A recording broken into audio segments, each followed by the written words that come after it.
কাকা, কন? আমি রামিসা। আমার হত্যাকারীর কি বিচার হবে না? রামিসা রে, এমন একটা কঠিন প্রশ্নের সম্মুখীন আর লাগছে যে প্রশ্নের উত্তর আজ জানা নাই। রামিসা, তোমার অনেক বড় একটা অপরাধ আছে, অনেক বড় একটা অন্যায় আছে। আর সে অন্যায়, সে অপরাধটা হইলো তুমি বাংলাদেশে জন্মগ্রহণ করছো। আমরা এমন একটা দেশে বসবাস করি, এমন একটা দেশে আমরা জন্মগ্রহণ করছি যে দেশে আসামি নিজের মুখে স্বীকারোক্তি দিবার হরেও ওই আসামির বিচার হয় না। ওই আসামির বিচার হইবার আশ্বাস দেওয়া হয়, কিন্তু দিন শেষে আসামি ঠিকই বারে বারে ঘুরে। রামিসা, খালি তুই নত, তোমার মতো এরকম অনেক শিশুর কান্নার আওয়াজ সময়ের সাথে সাথে বিলীন হয়ে গেছে। অনেক মায়ের চোখের জল শিরোনামের ফাতার লগে মিশে গেছে।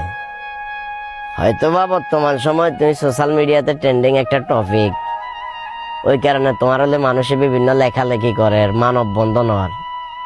সবচেয়ে দুঃখজনক বিষয় গিয়ে জানা নেই, নির্দিষ্ট একটা সময়ের পরে যখন নতুন করে আরেকটা ট্রেন্ডিং টপিক আইব, সাথে সাথে আমরা বাঙালি জাতি তোমারে বলি যাবো।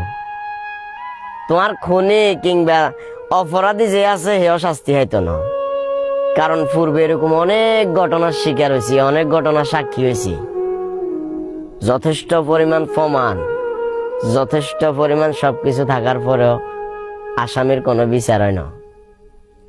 রামিসা, এই দেশে মানুষের কোনো মূল্য নাই। এই দেশে মূল্য আছে মামা খালুর।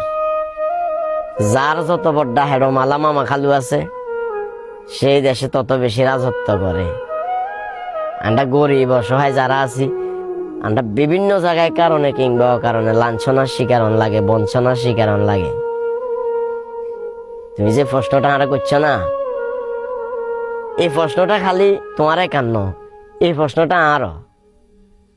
রামিসা হত্যার বিচার কি আসলে হইতো না?